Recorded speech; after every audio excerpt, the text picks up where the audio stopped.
జై శ్రీమన్నారాయణ. శ్రీమతే రామానుజాయ నమః. రాముడు 12వ సంవత్సరంలో వశిష్ఠుని వద్ద విద్య నేర్చుకున్నాడు.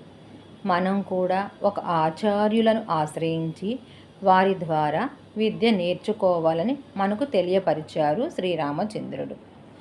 విశ్వామిత్రుడు దశరథ మహారాజు వద్దకు వచ్చి యాగరక్షణ నిమిత్తం రాముని తనతో పంపమని కోరగా, దశరథుడు పుత్ర వ్యామోహంచే ఇవ్వను అంటాడు.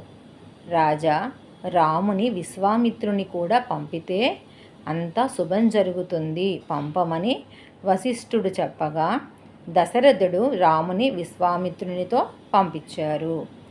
పెద్దల యందు అంత గౌరవంగా ఉండాలి. వశిష్ఠుడు చెప్పంగానే దశరథ మహారాజు పంపించారు కదా విశ్వామిత్రునితో, అలానే పెద్దల యందు గౌరవంగా ఒదిగి ఉండాలి అని తెలుస్తుంది. పెద్దలని ఆశ్రయించితే అంతా మంచి జరుగుతుంది అని తెలుస్తుంది. జై శ్రీమన్నారాయణ.